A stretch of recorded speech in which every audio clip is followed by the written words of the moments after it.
This is a section from chapter 4 of my book, It's Not Just You. And it's all about speaking up to someone. Speak up to one person to start with. See how it feels. There is no rush. Be gentle with yourself before, during, and after the conversation.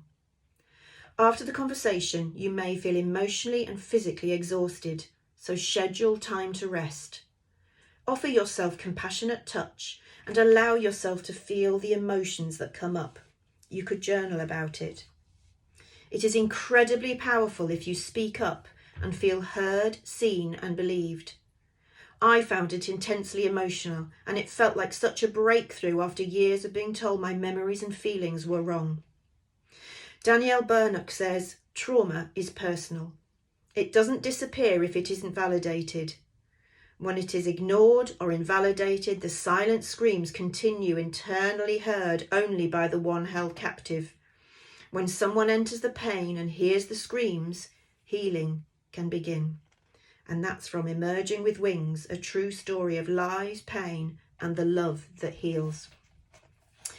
Once you've had the experience of speaking up with one person, you may decide you wish to speak up more to that person or someone else.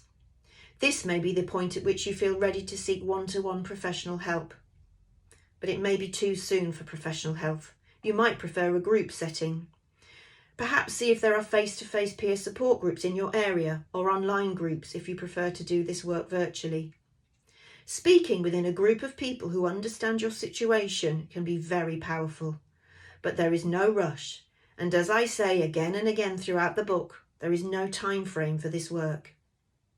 When I was most vulnerable, I first spoke up to a close friend. I felt safe with her, but I only told her a small amount of information.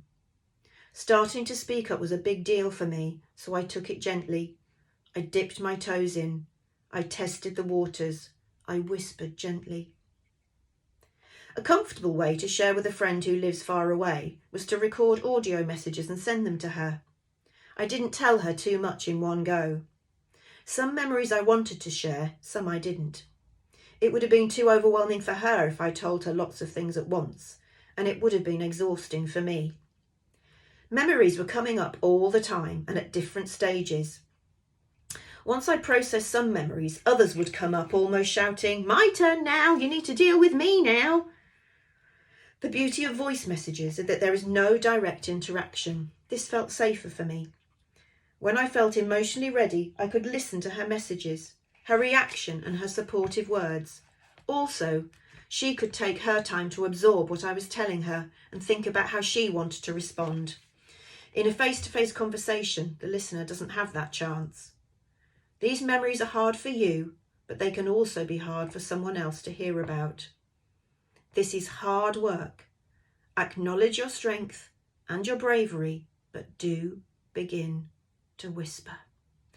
And as with all my chapters, I end with a quote. And this is from L.R. Nost, and it was shared by Ravenous Butterflies on Facebook.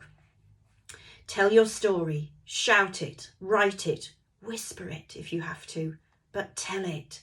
Some won't understand it, some will outright reject it, but many will thank you for it. And then the most magical thing will happen. One by one, voices will start whispering, "Me too," and your tribe will gather, and you will never feel alone again.